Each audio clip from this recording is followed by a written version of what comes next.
Antes de dizer do prazer e da alegria de estarmos mais uma vez aqui juntos, né? Nesse momento tão maravilhoso e especial, hoje vamos estar falando do terceiro, ou a terceira unidade do módulo Soteriologia.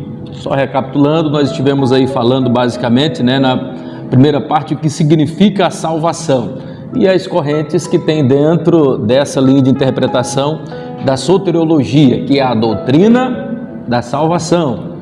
Perguntei para vocês o que era salvação a graça. O rapaz falou para mim que era um favor imerecido, e um dos projetos de Deus para a nossa salvação, ela advém da graça através de quem? De Jesus Cristo, né? Então estivemos falando aqui sobre as bênçãos que nos traz a graça, que é a redenção, reconciliação e propiciação, né? Estivemos falando sobre toda essa questão aí. Hoje nós vamos estar falando aqui na unidade 3 sobre o ardo salutes. Antes, porém, na página 71, só para colaborar aí com vocês sobre essa questão aí que pode ser que caia na prova, eu não quero que vocês depois saiam prejudicados, né? Nossa intenção aqui, da melhor forma possível, é ajudar vocês. Então, nesta página aí, muita calma nessa hora, que tem uma pergunta que pode ser que caia na prova, e é interessante também você ficar sabendo. Então, até nós traçamos aqui um paralelo, e agora, por exemplo, vai estar falando do Evangelho de João, que é apresentado Cristo como mediador. Anteriormente, ficou aqui para trás, nos Evangelhos de Mateus, Marcos e Lucas. E nós falamos aqui, basicamente, de que forma é apresentada esse plano de salvação. Vocês se lembram? Ou precisa recapitular? Não, né? Mas para ficar claro, aí na página 71, os evangelhos são idênticos, são semelhantes, ou eles se diferem um do outro? O que vocês acham? Os evangelhos, vou perguntar de novo. Os evangelhos, eles, o que vocês acham? Os 4 evangelhos, Mateus, Marcos, Lucas e João, eles são semelhantes? São idênticos? Ou eles se diferem um do outro? Pronto, vamos por partes. Quem acha que é semelhante, levanta a mão. 1, 2, 3, 4, 5. É meio tímido ali, mas levantou. Pronto, quem acha que é idêntico os 4 evangelhos, levante a mão aí. Ninguém concorda que é idêntico. Eles se diferem um do outro? Né? Pronto, o senhor poderia numerar um para nós?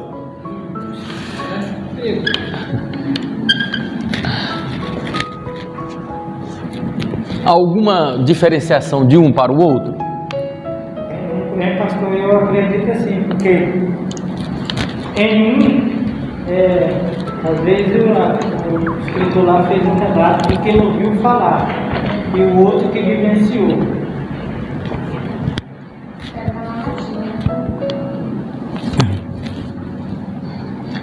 Pronto.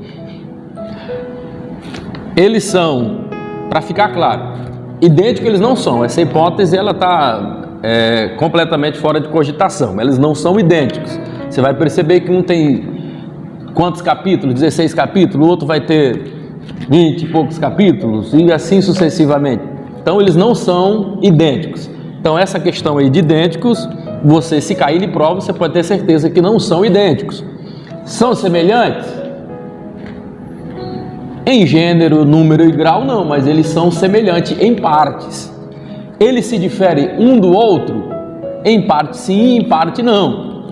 Então o que vai mais ou menos, até tracei um paralelo, e aqui talvez fala aqui alguma coisinha. Então esse projeto de salvação, ele é apresentado lá no Velho Testamento de uma forma assim muito subliminar. Você precisa cavar, você precisa buscar bastante a fundo. Ao passo que o projeto, o plano de salvação no Novo Testamento, ele é apresentado de uma forma muito mais clara, de uma forma muito mais abrangente, mais concisa.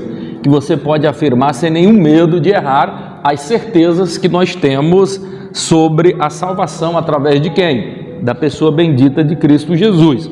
Lembra que eu até falei, tracei esse paralelo quando você vai olhar para toda a Bíblia, de Gênesis a Apocalipse, e você vai dividir ela ao meio, Velho Testamento, Novo Testamento. Então nós teríamos uma conclusão do Velho Testamento. Qual seria? De que o Evangelho, ou o Velho Testamento, ele é na verdade uma sombra para o Novo Testamento, sim ou não? Então é verdade, nós concordamos com isso. Hebreus fala muito claramente a respeito dessas questões também, que o Velho Testamento ele é sombra para o Novo. Ora, se o Velho Testamento é sombra das coisas que aconteceriam no Novo Testamento, os evangelhos o que são? Ele é o cumprimento das profecias. Lembram que Jesus, quando indagado, ele falou a respeito disso? Você vai observar quando os apóstolos iam falar a respeito de Jesus, até mesmo depois da morte, ou quando alguém encontrava-se com Jesus, vinha trazer a notícia para outro: encontramos aquele acerca do qual falava o nosso pai Moisés, da qual falava os profetas e nos salmos. Então Jesus ele veio exatamente para cumprir, ele não veio para abrogar a lei, ele veio para cumprir a lei. E cumprindo a lei, como Messias prometido, alguns às vezes se equivocavam ao passo de pensar que Jesus tinha que defender a lei. Lógico que ele tinha que defender, só que a lei ela serviria para um tempo, para o período da graça, porque a Bíblia que diz assim, a lei, e Jesus deixa bem claro, a lei e os profetas duram até a vinda do Messias, que era Jesus. Esse mesmo Jesus que lá anteriormente Moisés pega e diz assim: olha, depois de mim haverá um outro profeta maior do que eu. Ele estava falando de quem? De Jesus. Para quê? Aperfeiçoar a lei, porque agora nós já não vivemos mais no período da lei, agora nós estamos no período da graça apresentada por Jesus. Logo, aquela lei lá, olho por olho, dente por dente, ela existia e tinha algumas falhas, sim ou não? Sim. Claro que existia. Qual que não... Pastor, mas você está dizendo que a Bíblia tinha falha? A Bíblia não. A Bíblia não. Porque no princípio, quando eu falo da lei, tem a lei e o princípio. O que é o princípio? O princípio deixado por Deus. Qual é o princípio deixado por Deus? Lá em Gênesis. Lá em Gênesis, no jardim do Éden, era tudo perfeito, sim ou não? Ali era perfeito. Perceberam? Quando o homem, por isso que quando Jesus é indagado, Jesus, a respeito disso, ele no princípio não era assim. Ele estava falando de que princípio? Quando Deus criou os céus e a terra. E quando ele cria os céus e a terra, ele cria tudo perfeito, abençoado na mais absoluta ordem. Quando o homem peca, quando o homem erra, aí é preciso agora haver uma lei. E a lei, ela tinha as suas dificuldades, exatamente para forçar o homem a mostrar que ele errou, que ele falhou. Então existia essas questões aí, olho por olho, dente por dente, a guarda do sábado. Às vezes alguém se prende, por exemplo, a questão do sábado e diz: porque na Bíblia quem não guardar o sábado está condenado, já não serve para mais nada. Você já viu essa religião por aí que guarda o sábado?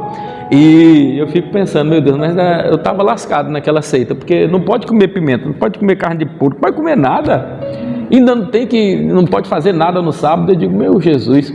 Aí Jesus ele explicou toda essa questão, dizendo que o homem não foi feito por causa do sábado, e sim o sábado por causa de quem? Do homem. Jesus pega e mostra para Pedro um grande lençol, tinha peixe de couro, tinha de tudo, e diz: pega e come. Não, Senhor, nunca comerei nada impuro. E ele diz: porventura tornará impuro aquilo que eu tornei santo? Pastor, então por que é que Deus disse que pecado era pecado? Porque pecado não é o que a mídia diz que é pecado. Pecado não é o que eu falo que é pecado. É o que Jesus diz que é pecado. Existem muitas coisas dentro da Bíblia, por exemplo, que parece não ter uma explicação razoável para aquilo dali. Mas como é que nós sabemos que é errado? Porque a palavra diz que é errado. A palavra diz que é pecado. Ora, se você for olhar no princípio, houve alguma proibição para comer peixe de couro? Gênesis, não estou falando lá do Pentateuco, não. Estou falando do princípio, início. No jardim do Éden, disse Deus assim: olha, está vendo tudo isso daí? Você pode dominar, pode comer, usufruir, você é mordomo. Estou lhe colocando para administrar tudo isso daqui.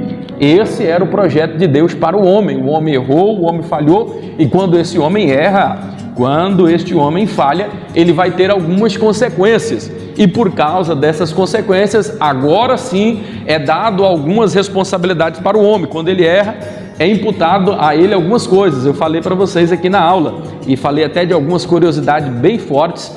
Para quem é pregador, deu para pegar bastante coisa aí sobre algumas revelações que nós falamos aí nesse início, inclusive sobre qual era a maldição que Deus deixou para a terra, a maldição que Deus deixou para o homem, para a cobra e para a mulher. Então, a partir dali, quando o homem erra, que vem as consequências. A partir dali, então, que vai vigorar 2000 anos depois, quando Moisés escreve a lei. 2000 anos depois, bem mais já lá na frente, escreve-se a lei, e agora o próprio Moisés disse que depois viria um outro para aperfeiçoar essa lei. Quem era esse? Jesus. Então esse Velho Testamento aqui, ele é nada mais, nada menos do que sombra para o Novo. Se esse Velho Testamento é sombra para o Novo Testamento, a qual nós estamos no período da graça, e louvado seja o nome do Senhor. Pastor, alguém pode viver segundo a lei? Tem problema? Não tem. Sabe qual o problema de você querer viver agora segundo a lei? É que Jesus disse que se você tropeçar em um só tio, pronto, acabou. Você está condenado. Você entendeu? Tem problema não. Pode viver no segundo a lei? Pode. O problema é que se você tropeçar em um só tio, você está condenado. Pergunto, essa outra religião por aí, eles guardam o sábado, sim ou não? Mas bebe uma caninha que é uma beleza, né? Um vinhozinho. Tem algumas derivações deles aí, algumas, os menos ortodoxos, os mais ortodoxos também. Pode casar até com quantas mulheres você der conta. Dando conta de bancar, meu irmão. Aí eu lhe pergunto, guardo o sábado e deixo as outras coisas. O que Jesus falou? Se tropeçar em um só tio, pronto, meu irmão, está condenado. Então a intenção aqui de Jesus era tão somente testar a obediência do povo. Talvez aquela questão de comer da árvore da ciência do bem e do mal era apenas uma proibição. O erro maior foi a da desobediência. Talvez não foi nem o fato de comer a fruta em si, mas Deus está querendo testar o quê? A obediência do cidadão. Ora, se ele não proibiu quando ele fez o jardim, por que ele vai proibir agora 2000 anos depois? Para testar a obediência. Aí o povo fica preso nessa questão aí pequena, porque é pequena mesmo, querendo viver no período da graça, não sabendo que já está condenado, porque eles estão tropeçando em várias outras coisas. Então eu prefiro particularmente viver no período da graça. Você vai observar aqueles fariseus lá, a vida deles era bem complicada. Então eles vão pegar, tem a tradição oral e a tradição escrita. O que é a tradição escrita? O Pentateuco, os Salmos e os profetas. Essa era a Torá. Então estava lá, estava guardado, separado para ele. Tradição escrita. Qual que era a tradição oral? Que foi passada de pai para filho, e os fariseus, principalmente no período, agora quando eles estão lá na Babilônia, no cativeiro babilônico, eles vão começar agora a criar. Primeiro cria-se as sinagogas. Criando as sinagogas, o que eles pegam e fazem agora? Então é daí que vai surgir então os fariseus, vai surgir os saduceus. Acho que nós falamos alguma coisa? Falamos um pouquinho também sobre os fariseus e os saduceus. Então eles, principalmente os fariseus, eram extremamente legalistas. Quer dizer, desses 10 mandamentos, eles fizeram 613. De 10 mandamentos, eles fizeram 613. Quer dizer, 365 eram preceitos, 248 mandamentos. Se você for fazer uma analogia, 603 é o que cada parte do nosso corpo nós temos. 365 que seria para corresponder a cada um do dia, para cada dia um mandamento. E 248 preceitos, ou 248 mandamentos. Tinha condição de alguém cumprir isso daí? É por isso que diz, olha, coloca um fardo pesado no povo e nem com o dedo conseguiria, na verdade, movimentar aquilo dali. Então essa lei, ela vinha com essas distorções, e principalmente o legalismo piorava muito mais ainda a religiosidade ao extremo. Então esse Velho Testamento, ele era, na verdade, sombra para o Novo. Se esse Velho Testamento é sombra para o Novo Testamento, o que são os evangelhos? O cumprimento das profecias na pessoa bendita de Cristo. Eu falei, então, se os evangelhos é o cumprimento das profecias na pessoa de Jesus Cristo, o que seriam os Atos? Atos é a fundação da igreja e uma pedra fundamental. Qual é o fundamento da igreja? Jesus Cristo. Ora, se o livro de Atos, ele é o fundamento da igreja, o que seria as epístolas, as cartas de Paulo, as epístolas gerais, universais, o que seria? Estas epístolas de Paulo, de Pedro, Tiago, João, todas essas outras epístolas é a explicação da mensagem de Cristo. Vocês estão percebendo? O tema central é Jesus. O Velho Testamento vai girar em torno disso daí. Trazendo agora para o Novo Testamento, os evangelhos é o cumprimento das profecias na pessoa de Cristo. Atos, ele é o fundamento da igreja na pessoa de Cristo. As epístolas é a explicação da mensagem de Cristo para a sua igreja, para se tornar mais compreensível. E o Apocalipse seria o quê? É a consumação de todas as coisas na pessoa de Jesus Cristo. Estamos aqui agora nos evangelhos. A pergunta foi: os evangelhos são iguais, quer dizer, são idênticos, são semelhantes, ou eles se diferem um do outro? Se alguém depois quiser ver no nosso canal lá no YouTube, nós temos um estudo, eu acho que de aproximadamente quase 3 horas, só falando sobre a questão dos evangelhos. Aí lá você pode identificar, mas bem rapidamente aqui para vocês terem uma real noção, os evangelhos eles vão se diferir. Principalmente, quais são os que são mais semelhantes? Mateus, Marcos e Lucas. E por eles serem bastante semelhantes, são conhecidos como os evangelhos sinóticos. Os evangelhos? Também, vocês participaram dessa aula. Porque eles são semelhantes. Se você for observar, tudo que tem em um tem no outro, não. Mas basicamente toda coisa que tem em um é porque ele vai ter em um dos evangelhos lá. Então, eles são bastante semelhantes. Não que tem todas as coisas, porque às vezes um tem 9 parábolas, o outro vai ter mais parábola, o outro vai ter menos parábola, mas todos têm parábola. As histórias são narradas de conformidade. Então quer dizer, o que você encontra basicamente aqui em Mateus, você vai encontrar, por exemplo, também a mesma história, só que de contado de um contexto, de uma visão, de uma ótica diferente. Por isso que eles são sinóticos, quer dizer, semelhantes. E João, pastor, ele é semelhante? Um pouquinho, porque tem 2 passagens que tem nos outros que tem nele, então não pode dizer que ele é totalmente diferente. Agora o que a gente poderia, por exemplo, aqui primar, é que tanto Mateus, Marcos e Lucas, ele tem a prioridade de apresentar Jesus como Messias prometido. Sim ou não? Essa é a função principal de Mateus, Marcos e Lucas. Agora, quando você vai, por exemplo, aqui para João, ele é mais amplo. Ele quer apresentar Jesus não só como Messias prometido da nação de Israel, mas ele tem a preocupação de apresentar Jesus não só como o Deus, o Messias prometido para Israel, como apresentar Jesus como Deus, como sendo ele o autor da salvação, não só dos judeus, mas de todos nós. Perceberam? Quando ele vai falar lá em João 3:18, e assim sucessivo, porque Deus amou o mundo de tal maneira, que enviou o seu Filho unigênito, para que todo aquele que nele crê, ele não falou só Israel, ele disse todo aquele que nele crê. Perceberam? Aí ele está apresentando uma salvação universal. Quando ele diz lá em João 1:29, eis aí o Cordeiro de Deus, que tira o pecado do mundo, não só de Israel, ele está englobando a todos. Esse mesmo Jesus que desde o início sempre existiu.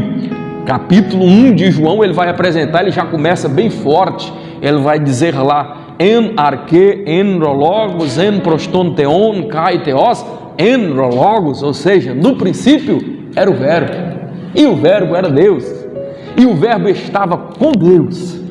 Você vai perceber a sequência, ele vai dizer, olha, tudo que foi feito, nada do que você está vendo aí, quer seja natureza, quer seja ser humano, quer seja animal, quer seja qualquer ser humano vivo aqui, animal invertebrado, vertebrado, as coisas visíveis e invisíveis, o mundo subatômico, tudo quanto você vê, foi criado por ele por intermédio dele, porque é por ele, para ele e por ele, para ele são todas as coisas.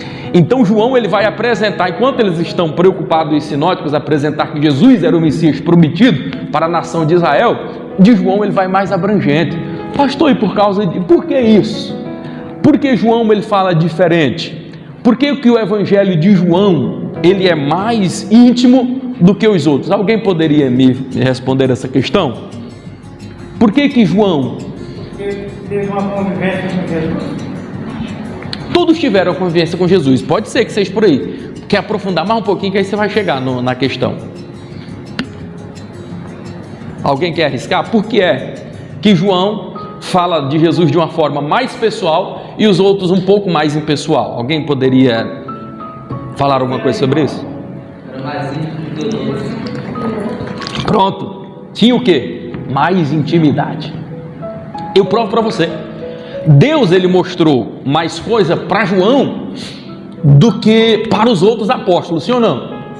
Ora, partindo do pressuposto que João é o escritor, você vai prestar bastante atenção aqui, que João, o discípulo amado, é o escritor do Evangelho de Jesus Cristo, segundo escreveu João, porque às vezes a gente fala Evangelho de João e é errado, Evangelho de Mateus, está errado, como errado também quando a gente, você já viu aquela questão que tem um S ponto, João, S ponto, Mateus, você já viu?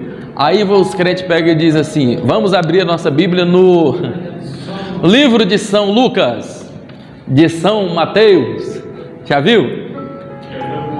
Já vi, não, eu sei que você já ouviu.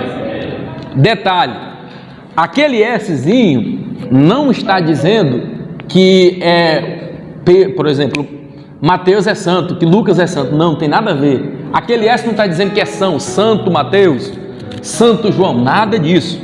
Ele está querendo dizer, olha, Evangelho de Jesus, o Szinho agora, segundo escreveu Lucas. Evangelho de Jesus, segundo o Szinho lá, escreveu Mateus. Então é evangelhos. Os evangelhos não são? Evangelho segundo Mateus, Evangelho segundo a visão. Oi. Não, é porque a Bíblia não vai colocar essa, eu estou só falando. O Evangelho é de quem? É de Jesus ou é de João? O Evangelho é de Jesus. Então o Evangelho, o certo, se a gente tivesse que falar corretamente, você diz assim, abra a sua Bíblia no Evangelho no Evangelho do Senhor Jesus Cristo, segundo escreveu Mateus. Porque aquele Szinho está dizendo isso, segundo João, segundo, que é nessa concepção, quando eles escreveram, é isso daí que eles queriam. Aí nós mudamos e colocamos São Mateus, São Lucas, entenderam? Deu para ficar claro? Então, quando alguém falar isso aí para você já vai prestar atenção que não tem nada a ver. Ora, se nós pregamos contra santo, quer dizer que santo todos nós somos, né? Mas essa questão do santo é muito apregoado lá na nossa igreja co-irmã, os católicos, a quem a gente ama muito, tem todo respeito, mas nos divergimos nessa questão, principalmente a adoração de imagem, a adoração de santo. Não haveria uma lógica razoável agora nós falarmos de algo e agora propagarmos uma coisa que eles fazem lá, né? Então o Evangelho do Senhor Jesus, segundo escreveu João. Eu falava sobre intimidade, você começa a falar e acaba fugindo um pouco aqui. Ele falou de intimidade, ali está a questão. Jesus mostrou para João coisas que ele não mostrou para os outros apóstolos. Pastor, por que isso? Jesus, ele faz exceção de pessoas? Não. Vocês acham que ele faz exceção de pessoa? Jesus é mais amigo de um do que de outros? Sim. Que se aproxima mais dele, não vai ser mais amigo. Vou provar para vocês. Na vida de Jesus, você vai prestar atenção, tinha pelo menos 4 grupos. O grupo da multidão. O problema da multidão é que eles iam atrás de Jesus, só que era por causa dos sinais. Então, enquanto Jesus não teve mais sinais, você vai observar um dos capítulos mais tristes é João 6, 66, 6, 68. É triste, porque Jesus fala, olha, vocês querem, Jesus começa a falar, o sermão de Jesus é bastante duro, e Jesus para ali com os milagres e agora vai dar uma mensagem dura. Então, um por um começa a ir embora. Aí Jesus disse assim, vocês também não querem ir não? Pode ir, não tem problema não. Só que quando Jesus disse isso, podem ir, os apóstolos, Pedro disse o quê? Não, Senhor, para onde iremos nós? Se só tu tens as palavras de vida eterna. Então quer dizer, ali a multidão já não estava mais, abandonou Jesus, sim ou não? Então aquele grupo abandonou. Aquele grupo estava ali, Jesus operou, mas aquele grupo vocês acham que era mais amigo de Jesus do que os apóstolos? Não. Então você percebe que esse negócio é sério. Além deste, um outro grupo, a comissão dos 70, você lembra? Rapaz, aquele povo fez coisas maravilhosas, operaram maravilhas, eles impunham as mãos sobre os enfermos e os curavam. Quando eles chegaram animados para Jesus, disseram, Lucas vai falar dessa comissão bem claro lá, se você quiser saber dos evangelhos, Lucas é o que melhor retrata. Então ele vai falar lá, e Jesus, quando ouve eles falar assim, disse assim, vocês estão alegres por causa disso? Aí Jesus, alegreis muito mais, quando vocês saberem que o vosso nome está escrito no livro da vida. O que ele estava querendo dizer? É possível que alguém estenda as mãos e pessoas sejam curadas. É possível que Jesus estenda, que os irmãos estendam as mãos, que alguém muito usado por Deus estenda as mãos e Jesus abençoe de uma forma sobrenatural, traga prosperidade, traga saúde, traga libertação. É possível que expulse demônios, é possível inclusive comer uma coisa mortífera e não fazer dano algum, colocar as mãos, pisar cobra e serpente, escorpiões, e nenhum dano fazer esse camarada. Mas isso é garantia de salvação? Não, definitivamente não é. Como é que eu provo isso? Quando alguém é lançado, é condenado para ser lançado nas regiões mais baixas da terra, ou seja, o inferno, disser, Senhor, e ele disse, olha, em teu nome eu expulsei demônio. Senhor, em teu nome eu fiz isso, eu fiz aquilo. É por isso que tem muitos crentes que se escandalizam. Como é que tem um crente usado por Deus daquele jeito e faz isso, isso, isso, isso? Porque ele tem os dons. É possível uma igreja, um irmão ser cheio de dons, 9 dons e ainda pecar? Sim ou não? É possível. Porque a igreja de Corinto tinha os 9 dons. E Jesus disse o que para eles? Paulo repreendendo eles ali através de Jesus, da mensagem de Jesus. Quando confrontado com a mensagem de Jesus, ele disse, olha, vocês têm os 9 dons, mas vocês são carnais.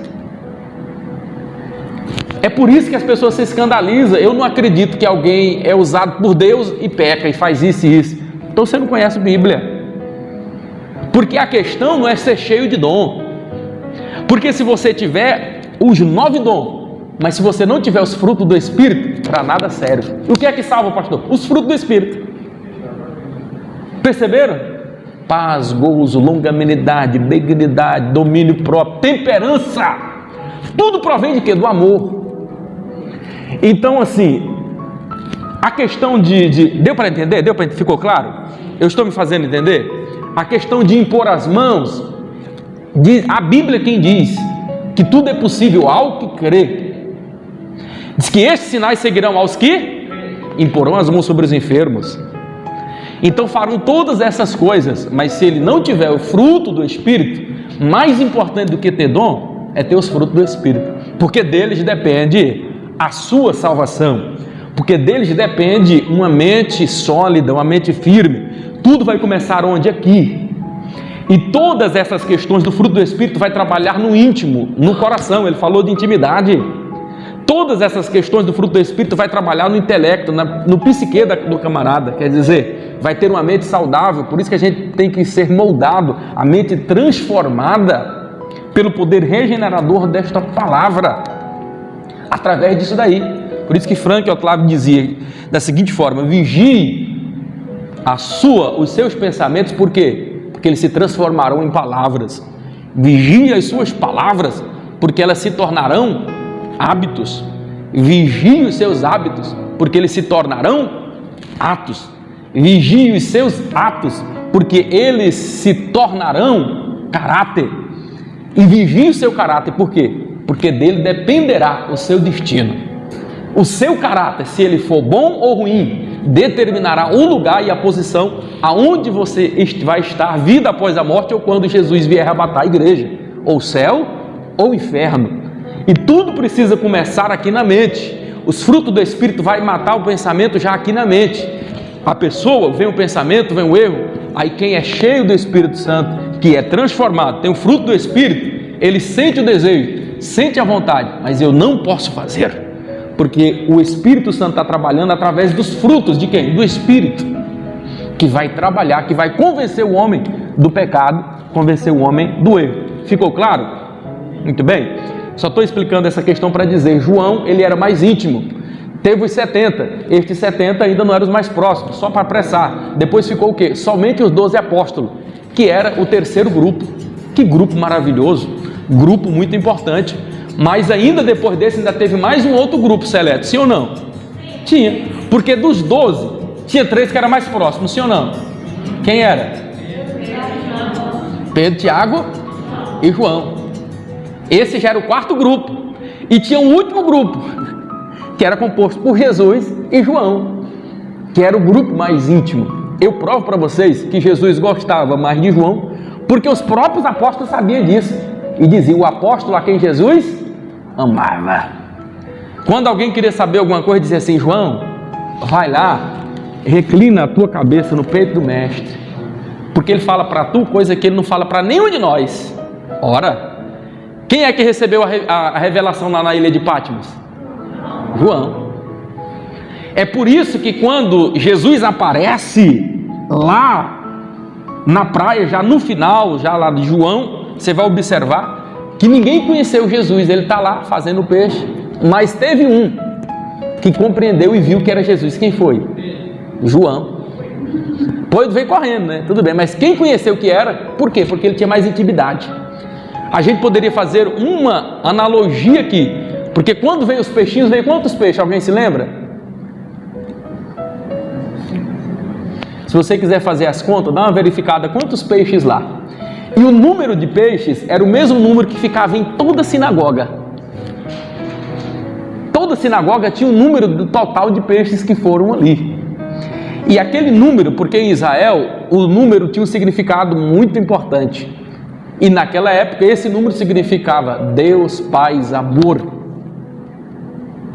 Deus, paz, amor e prosperidade. Então quando ele viu, porque Jesus era Deus, ele conheceu ali na hora, porque ele tinha familiaridade, conversava sempre com Jesus, ele entendeu, estou diante do Deus aqui, Elohim é Jesus, ele conheceu na hora, porque ele entendia os mistérios, os códigos, entre eles eram muito mais claros, então ele era mais íntimo. Pastor, mas Jesus faz exceção? Não, a própria justiça de Jesus faz com que ele trate um de uma maneira e outro de outro. Pastor, mas está errado. Tá, não. É a justiça de Deus. Você acha justo, irmã Laíta? A senhora acha justo alguém ébrio, cachaceiro, adúltero, quando vai se encontrar com Jesus, ele e a senhora, ou ele e um outro, a senhora acha justo Jesus agora pegar e dizer, olha, o meu tratamento com você é do mesmo jeito que eu tenho com a Laíta. Você acha que vai ser justo? Entra para cá para o céu. Não. O que eu estou querendo dizer? Lei do retorno. Quanto mais, irmã Laíta, a senhora se doa para Jesus, Jesus se doa para a senhora. Não é que Jesus era mais amigo de João. É João que percebeu isso, ficou mais íntimo de Jesus e buscou mais a Jesus. Então quanto mais ele buscava, mais Jesus respondia. A ênfase, Jesus ele está pronto a amar a todos, ele ama a todos, mas ele não pode tratar igual, porque um se doa mais, outro se doa menos. A uns Jesus revela mais coisas, porque quem mais íntimo, mais busca, mais Jesus vai revelar, mais Jesus vai mostrar. Deu para ficar claro agora a diferença entre os evangelhos de Mateus, Marcos e Lucas e de João? Deu para entender? Por isso que o de João ele é mais íntimo, é mais profundo, revela coisas que nos outros, por exemplo, não tem. Ficou claro? Muito bem, então, sim. Qual foi a causa que foi levado para ele? Oi? Qual foi a causa que foi levado para ele? Oh, É um assunto para uma outra matéria. Mas, por exemplo, nós poderíamos enumerar várias delas, mas a principal. Lembra quando Estevão é morto apredejado? Surgiu ali uma grande perseguição, uma caça às bruxas, e isso se estendeu por muitos anos. Todos os outros imperadores, Nero, por exemplo, passou a ter um ódio mortal dos judeus. Ele manda incendiar Roma. Dos 16 quarteirões ali, 14 ficaram queimados, só 4 que não queimaram. Era onde estavam os judeus propositalmente, para eles botarem culpa nos judeus. Então os judeus eram mortos, colocados em estacas, jogavam pinche, colocavam estaca, eles no estaca pelo orifício do homem, colocava ali e ateavam fogo, e a cidade era iluminada durante toda a noite com os corpos dos cristãos sendo queimados. A perseguição era muito grande. Não só João, mas todos os outros apóstolos foram perseguidos, martirizados. Detalhe, Jesus amava tanto João que ele não morreu por nenhuma perseguição. Ele se livrou de tudo isto daí. Diz a tradição, foi colocado em um caldeirão fervente, sobreviveu e já vai morrer com seus 90 e poucos anos de idade, já velho e cansado, em Éfeso, igreja da onde também ele foi pastor. Não dá tempo para nós falarmos sobre isso, mas o motivo principal é a perseguição. Por isso que eu digo, perseguição não para a igreja. O que paralisa a igreja é pecado. Perseguição não para. A igreja parou? Não, só continuou crescendo. Porque perseguição não para a igreja. O que para é pecado. Mas o povo permanecendo unânime, a igreja é abençoada. Podemos caminhar, meus queridos? Uma outra coisa, bem aí, só para finalizar, na página 73 a gente já vai para a unidade. Alguém se tiver um relógio aí para depois ir me orientando com relação ao tempo aí, para mim não me perder aqui. Oi? 8h32, tem que caminhar bem rápido aqui. Página 73, muita calma nessa hora. Página 73, aonde vai falar que Jesus ele é o mediador entre os dois mundos. A pergunta, e tem uma probabilidade muito grande de cair na prova. Muita calma, muita atenção nesta hora mesmo aí. O Evangelho de João, ele é o que mais apresenta essa questão de Jesus na sua natureza divina e na sua natureza terrena. Sim ou não? Sim ou não? Sim. Acabei de falar para vocês que ele apresenta mais essa natureza. Então João ele fala tanto da natureza divina quanto a natureza terrena. Eu pergunto, Jesus enquanto esteve aqui na terra, porque tem essa teoria, Jesus 100% homem e 100% Deus. Jesus enquanto esteve aqui, ele era 100% Deus e 100% homem? Parece fácil, mas não é muito fácil. Essa é a intenção. Eu, como professor, preciso indagar vocês, porque de repente alguém faz essa pergunta, então eu preciso puxar isso de vocês para não ficar nenhuma dúvida com relação a isso. Você acha que Jesus foi, enquanto esteve aqui na terra, ele foi 100% homem e 100% Deus? Sua natureza hipostática, né? Aquela questão. Tem essa teologia, não tem? A pergunta é, vocês concordam que Jesus foi 100% Deus e 100% homem? Enquanto esteve aqui? A questão que eu quero saber, eu quero tirar a dúvida. Isso, por isso nós estamos levantando aqui. Eu vou pela ideia que a gente aprendeu. Nós aprendemos assim que Jesus foi 100% homem e 100% Deus. Até aí, agora eu vou tirar essa dúvida. Isso não acontece na história dele. Ele era homem, mas ele não Deus. Isso não acontece na história dele. Ei, olhe para cá. Primeiro, Jesus sendo homem, ele deixou de ser Deus? Não. Ele continuou sendo Deus. Então eu acho que a pergunta às vezes aqui ela é mal formulada e às vezes ela é, na hora de apresentada para os alunos, ela não é apresentada da forma correta. Jesus, ele foi 100% Deus e 100% homem quando ele estava aqui. Agora eu explico para vocês. E é isso que a Bíblia vai mostrar. É que Jesus, ele mesmo sendo Deus, ele se esvaziou da sua glória. O que eu estou querendo dizer? Porque se ele tivesse vencido a carne no espírito, estava errado. E a Bíblia que diz, Jesus venceu a carne na carne. Seria muito fácil Jesus vir aqui como Deus. Ora, ele como Deus, ele não sentiria fome. Como Deus, ele é espírito.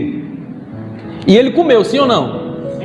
O que eu estou querendo provar para vocês? É que Jesus não deixou de ser Deus. Só que ele abriu mão da sua natureza divina, quer dizer, os seus poderes.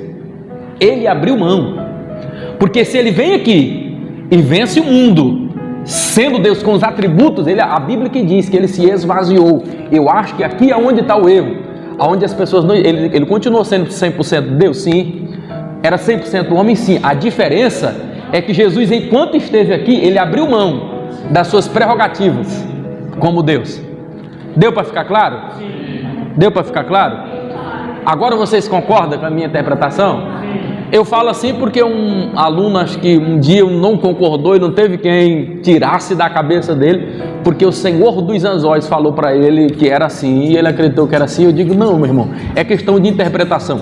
Eu não vou brigar com você com relação a isso. Eu estou um pouco mais adiante nesse pensamento aí. Vocês concordam? E não sou eu quem digo, é a Bíblia quem diz que Jesus abriu mão, esvaziou, diz que ele sentiu fome, ele sentiu sede, porque se Jesus vem aqui e continua com o mesmo poder, era injusto. Alguém ia dizer, ele venceu porque ele era Deus.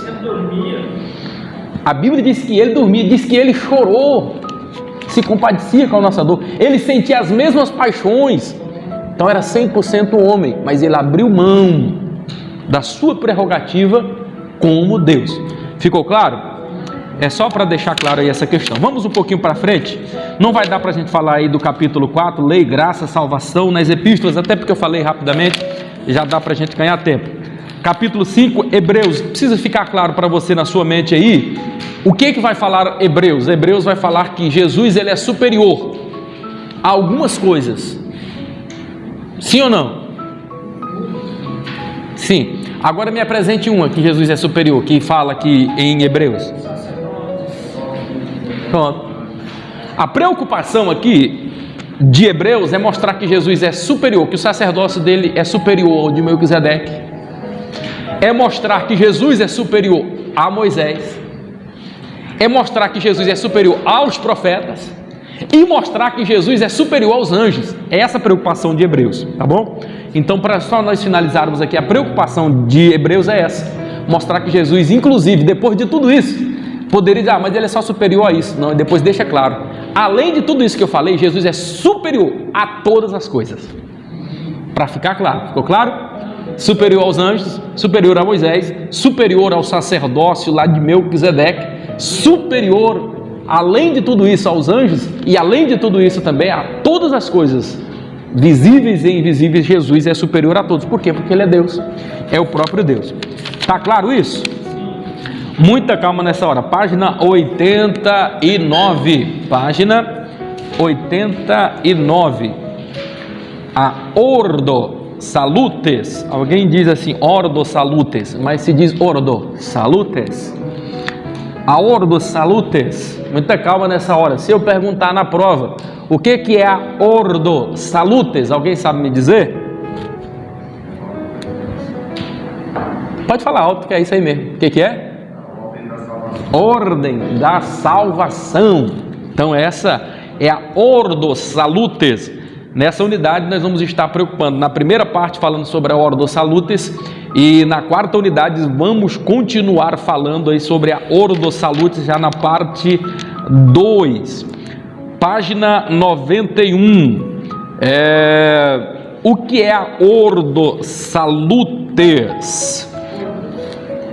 Ordo salutes, a ordem de salvação. Ele vai mostrar, o que essa ordo salutes vai mostrar? Essa ordem de salvação. Primeiro, é que Jesus ele não foi pego de surpresa. Já havia um conhecimento prévio. Lembra que eu mostrei para vocês? O cordeiro que foi morto antes da fundação do mundo. O cordeiro que foi morto desde a fundação do mundo. Então Jesus já tinha um plano de salvação. E é esse plano aqui de salvação que a ordo salutes vai nos passar. vai mostrar para nós através daquela questão que nós já falamos, da justificação, a regeneração, a redenção, a glorificação, a santificação e assim por diante. Então ela vai apresentar todo esse projeto aqui nos mínimos detalhes. Detalhe, quando nós falamos, por exemplo, de ordo salutis, uma coisa a gente precisa ficar muito clara em nossa mente: toda e qualquer questão, importa qual seja, se é uma visão monergista ou sinergista, já expliquei para vocês o pensamento sinergista e o monergista, não importa, todos eles precisam ter em mente que o projeto de salvação precisa passar por uma pessoa, a pessoa de Jesus Cristo. Todo projeto de salvação precisa ter. A eleição, ela está baseada e fundamentada na pessoa de Cristo, que é Ele que nos elegeu. Deus, Ele não foi surpreendido, é uma coisa que precisa ficar bem claro também, e que Deus, na sua presciência, Ele já fez esse plano. Se Deus sabia de todas as coisas, e o que eu falei que Ele é atemporal, ou seja, é que Jesus não se prende ao presente, porque sendo atemporal, Ele visita o passado, Ele está no presente e conhece o nosso futuro, através de um de seus atributos pessoais e intransferíveis, que nenhum outro mais tem, que é a onisciência. Lembra? Onipotência, onisciência e onipresença. Ele tem outros atributos? Tem. Por exemplo, Ele é bom, Ele é santo. Só que esse bom pode ser também qualificado a uma outra pessoa. O rapaz ali é um rapaz bom. E é também um atributo de Deus, como o homem pode ter. Só que a bondade de Deus nem se compara com a sua. Eu só estou falando dos atributos pessoais que Deus tem, que nenhuma outra pessoa pode ter. Então, Ele é onipresente, onisciente e onipotente. O Deus Todo-Poderoso, sendo onipresente, Ele está em todo lugar, e sendo onisciente, Ele sabe de todas as coisas, com antemão. Então é apresentado aí para nós o que pode cair em prova, e eu gostaria de estar alertando a vocês aí na página 92. Pode ser, por exemplo, que eu fale assim: relacione a primeira coluna ou a segunda coluna de acordo com a primeira. Aí eu vou perguntar as diferenças entre o catolicismo, por exemplo, o luteranismo. Posso perguntar a diferença entre calvinismo e arianismo, e vou falar alguma coisa e você vai ligar aqui. Então é importante. Não tem esse quadrozinho aí? Catolicismo, por exemplo, nessa página aí, e luteranismo, ele tem uma ordem, sim ou não? A primeira ordem aí é o predestinação, a segunda a expiação, a terceira a graça, o quarto a fé racional, quer dizer o arrependimento, o quinto é a regeneração, o 6 é a justificação progressiva, a santificação, o 7º a penitência, o 8º purgação, 9 glorificação. Esse é o aspecto de quê? Do catolicismo. Já o luteranismo, você vai perceber que se no primeiro e no segundo está muito igual, no terceiro já começa a diferenciar. No quarto, aí já tem uma diferença muito mais grande ainda, e a partir daí essa distância vai só crescendo cada vez mais. A grande questão aqui é que o luteranismo ele é do monergismo, e o catolicismo é do sinergista, a mesma linha de interpretação nossa. Mas nós pensamos igual ao catolicismo? Não, se diferem muitas coisas. Por exemplo, essa questão do purgatório. Para mim, purgação, esse purgatório aí é um depósito de purga.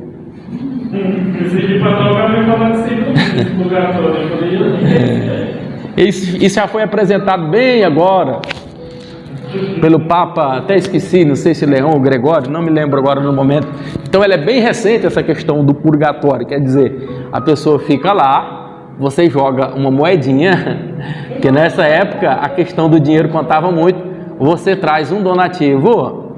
Cada tilintar de uma moeda lá no fundo do gasofilácio corresponde a um pecado do teu ente querido que está sendo purgado. Tem base bíblica? Não tem. Aonde é que ele pega isso daí? Eles vão pegar naquela parte. Lembra quando diz que as nossas obras elas serão passadas pelo fogo? Irmã Laíta, o que vai passar pelo fogo é as obras, não é a senhora.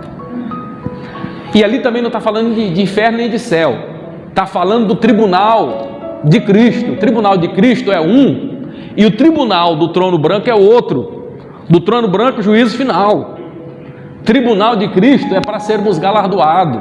Aí é que as obras vão ser queimadas, para ser purificada, para ver se vai passar no teste, porque tem uns que tem lá, mas é só palha, vai, acabou. Então são essas questões, entendeu? Aí eles pegam, muito bem, quer participar para nós aí, só para nós entender aqui junto? Vocês estavam falando sobre? Não, só fala que aí a gente complementa aqui junto também. Vocês estavam falando sobre? Purgatório. Do purgatório. Qual é a sua concepção sobre isso que você estava falando? Foi. Aí a pessoa ficou tutubiando, não soube responder. É porque não tem base bíblica. É uma coisa realmente, para mim, purgatório é um depósito de purga. Só isso. Não tem, mano. Então essa doutrina do purgatório ela é antibíblica. Nós somos sinergistas, os católicos também são sinergistas, são, mas nós diferimos em gênero, número e grau, por exemplo, nessa questão aqui. Então são muitas questões que nós diferimos deles nessa questão do pensamento aí, por exemplo, da penitência. Nós não concordamos com essa questão aí, se bem que tem algumas aí que estão até vendendo, algumas igrejas estão vendendo quase que indulgência também, fazendo as penitências e tudo, mas tem base bíblica?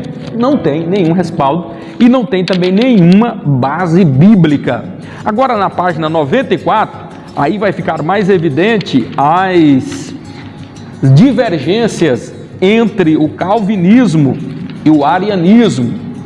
João Calvino e Tiago Jacó de Armínio, nós somos arminianista. Alguém de uma forma geral, aqui bem simples, em 2 palavras, poderia resumir, ou até mesmo em uma frase, qual a diferença maior entre o calvinismo e o arianismo? Diferença entre o calvinismo e o arianismo, em que nós diferimos dele e o que eles se diferem da nossa teologia. Alguém poderia falar aí para mim? Nós já até falamos algumas coisas, irmãos, a respeito disso. Puxa aí na memória, porque vocês estão tímidos, mas eu sei que vocês se lembram.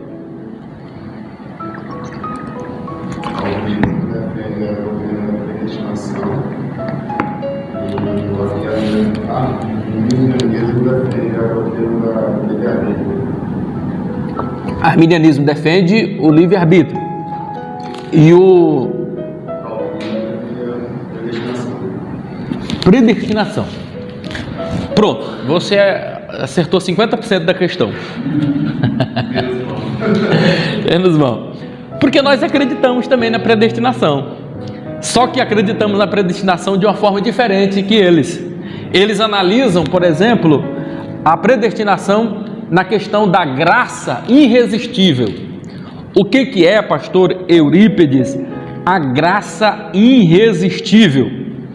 Alguém poderia dizer para mim aí o que seria a graça irresistível? É que a salvação não pode ser recusada. Por exemplo, mesmo que você não queira ser salvo, se Deus te escolheu para ser salvo, tu vai ser salvo. Essa é a graça irresistível. Mesmo que você não queira, mas se Deus te escolheu para ser salvo, você será salvo. Não há nada que você possa fazer. Segundo o calvinismo, a mesma coisa se refere também, isso é defendido por Agostinho de Hipona, lá muito tempo atrás, que a gente também não pode condenar nem jogar pedra, que eu falei. Estes homens tiveram à frente um desafio muito grande. Calvino escreveu seu volume, 6.872 páginas, é muita página para defender uma tese. Tiago Jacó de Armínio também da mesma forma, que esses homens estudaram. Hoje nós estamos pegando tudo pronto. O que eu estou falando não é para nós nos degladiarmos. Aluno meu, eu até peço, pelo amor de Deus, você aprende alguma coisa aqui, não é para sair discutindo e nem brigando. Evangelho não é empurrado goela abaixo. Se Jesus não convencer, se o Espírito Santo não convencer, você não conseguirá. Quem faz a obra é o Espírito Santo, porque não é por força, não é por violência, é pelo Espírito de Deus.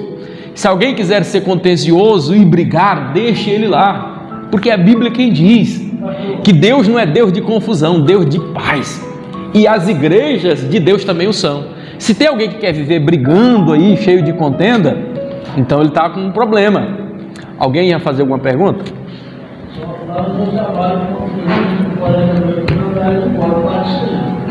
É, né?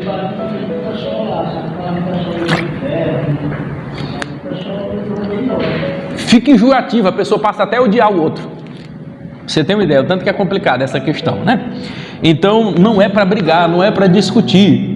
Pronto, você passou o seu ponto de vista. A pessoa vai acreditar ou não, não é sua questão. Você não vai forçar a pessoa a acreditar ou desacreditar naquilo que você está falando. Só que eu penso que nós estamos muito mais além. Pastor, mas com base em quê? Por incrível que pareça, eles pegam e tem textos bíblicos. Aí está a questão. Eles pegam um texto bíblico e vai mostrar para você. Se você não tiver um terreno sólido para combater aquilo dali, você vai ter dificuldade. Por isso que é importante. Você tem Bíblia? Alguém que tiver alguma Bíblia, quiser fazer alguma anotação, no livro também eu acredito que deva ter alguma coisa aí também. Sobre a predestinação, vamos caminhar aqui sobre essa questão na página 99, 2.2. Muita calma nessa hora, isso aqui pode cair para a prova, então é importante você saber a respeito disso. O que é a predestinação condicional e a predestinação incondicional? É a mesma coisa lá da graça irresistível. Predestinação incondicional é que ela é incondicional, independe da vontade do homem. Era o que Agostinho de Hipona falava, e ele batia no peito e dizia que não haveria nada que o homem fizesse que pudesse salvar se ele não tivesse no projeto de Deus. Aí eu pergunto, Deus, ele é injusto? Deus ia criar o homem e criando o homem, ele vai criar um para ir para o céu e outro para ir para o inferno? Deus seria um pouco mau, sim ou não? Dentro desta filosofia. Eu não estou aqui falando mal, por exemplo, de Agostinho. Agostinho, para quem não sabe, ele viveu uma vida de devassidão, de devaneios imorais. Era um homem extremamente carnal, mas carnal mesmo, ao extremo. Fazia de tudo que era tipo de orgia, mesmo ele sendo da alta aristocracia e sendo membro pertencente ali, que tinha um contato direto com o cristianismo, com a igreja. Os pais tinham muito trabalho com ele, mas muito trabalho mesmo com ele. Mas chegou um dia que Deus falou com ele, tocou no coração dele profundamente, e é chamado pelo nome dele, chama Agostinho, Agostinho, e ele vai caminhando até o quintal da casa de um amigo lá, e lá ele encontra uma Bíblia aberta, debaixo ali de uma palhoça, e estava aberta lá em Romanos, aonde é apresentado para ele a graça de Deus se há manifestado. Aí mostra para ele aquele texto lá, que a pessoa que está nas trevas e agora vem para a luz, e ele começa a ler aquilo dali. A partir daquele momento, quando ele leu aquilo dali, a vida dele mudou para sempre. Depois daí a vida dele foi um homem reto, obediente e temente a Deus. E analisando, por exemplo, aqui Romanos 9 especificamente, ele teve essa compreensão. Ele disse, olha, nada poderia me mudar, somente o fato, porque um homem como eu não poderia mudar. Então nada que eu poderia fazer, então foi Deus que fez. Ele entendeu certo, Deus que fez a obra. Deus pode fazer tudo. Só que ele entendeu errado no ponto de afirmar, dizendo que ele era um escolhido e por isso ele foi salvo. E mesmo que, se por exemplo, ele em um determinado momento se desviasse ou isso ou aquilo, não importa o que ele fizesse, no final ele ia sempre ser salvo. Ao passo que alguém que foi condenado por Deus, aí ele pega aquele texto bíblico, nenhum dos meus se perderam, a não ser aquele que era o filho da perdição. Aí ele pega aquela parte lá de Judas, lembra? Mas não era que Deus escolheu para Judas ser o filho da perdição. Deus deu várias oportunidades para ele. Ele é que não quis se arrepender. Então ele pega esses textos bíblicos aí para falar a respeito disso. Bora pegar alguns versículos bíblicos que para ficar mais claro, para a gente entender aí um pouco dessa questão aí sobre esse fato, né? A doutrina da predestinação incondicional e a condicional. Bora ler um versículo bíblico aí, ó, que é bem recorrente, Romanos 9, 10 e 16. Sabe qual é o texto que eles pegam, que eles batem muito fortemente para dizer aí que existe a doutrina da predestinação? Eles vão pegar o texto aí de Romanos 9, 10 e 19. Eu vou ler para vocês para ficar bem mais claro. Eu não sei de qual, por isso que eu vou ler. Os filhos de Rebeca tiveram um pai, tiveram um mesmo pai, nosso pai Isaque. Todavia, antes que os gêmeos nascessem ou fizessem qualquer coisa boa ou má, a fim de que o propósito de Deus conforme a eleição, onde está a eleição permanecesse, não por obras, mas por aquele que chama. Aí está falando da chamada, escolheu. Foi dito a ela, o mais velho servirá ao mais novo. Aí na pega dizendo aí, como está escrito, amei a Jacó, mas rejeitei a Esaú. E então que diremos? Acaso Deus é injusto?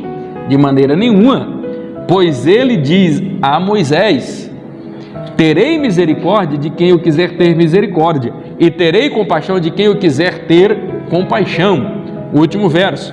Portanto, isto não depende do desejo ou do esforço humano, mas sim da misericórdia de Deus. Perceberam?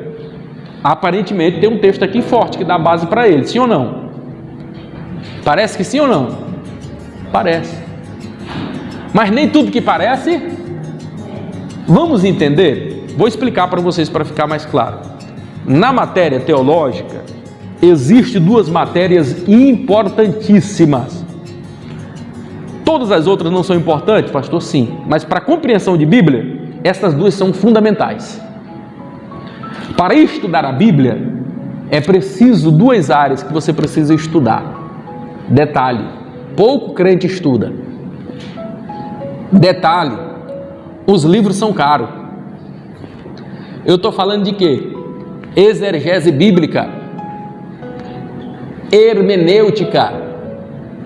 O que a exegese bíblica faz? O que a hermenêutica faz? Vai explicar a Bíblia, o texto, com o seu contexto. Perceberam?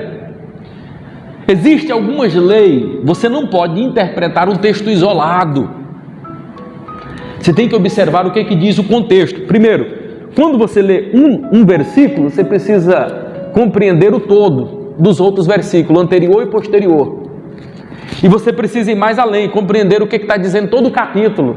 Você precisa ir mais além, compreender o que está dizendo todo aquele livro. Aí quando você compreender todo aquele livro, você tem que ir para um contexto mais abrangente, que é o contexto de toda a Bíblia. Senão vai divergir com alguma outra doutrina. O que é doutrina, pastor? Tridimensional. Tudo aquilo que é concordado, no mínimo 3 vezes, passou a ser doutrina. Nenhum versículo isolado ele é doutrina. Para ser doutrina, precisa ter 3 versículos semelhantes. Perceba, estão caminhando comigo até aqui? Estão entendendo? Vou explicar melhor. Olha, sabe o que se detém em hermenêutica? E muito pouca gente, eu até concordo, é muito caro às vezes os livros. Você vai, por exemplo, pegar, tem muitas bíblias boas, que é feito com base na interpretação, por exemplo, da boa hermenêutica. Você vai pegar uma Bíblia, versículo por versículo, Novo Testamento, 1.000 e poucos reais. É difícil para a gente pagar, não é? Eu tenho uma Bíblia. Velho Testamento. Eu ganhei um versículo. Versículo por versículo. Tem umas mais baratas, outras mais caras, umas mais aprofundadas, outras menos. Mas eu estou falando assim de Bíblia versículo por versículo, mas existem N livros de hermenêutica e de homilética, são um pouco mais caros, sim. Mas se você puder investir é bom, porque ele ajuda a compreender um pouco mais a Escritura. Dentro da hermenêutica e das suas leis, quando você lê, por exemplo, um livro, 4 coisas você precisa responder. Antes de qualquer coisa, você precisa saber quem escreveu, para quem escreveu. Você está me entendendo? Isso precisa estar bem claro. Quem escreveu, para quem escreveu, onde escreveu e por que é que escreveu. Você entendeu?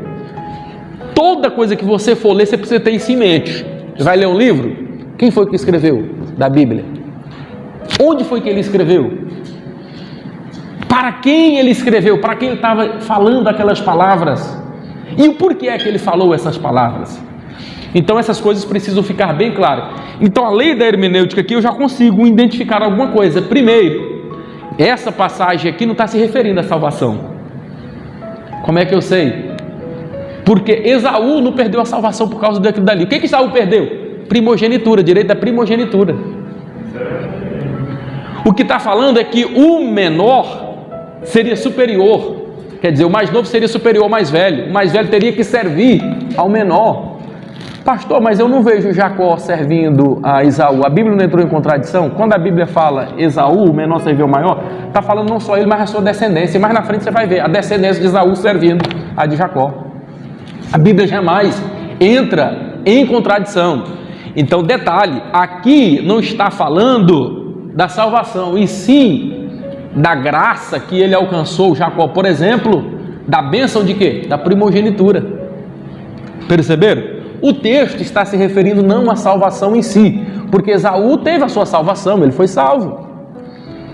Então, quer dizer, aqui está falando da questão de escolha, porque Deus já sabia que o coração de Esaú era mais ruim.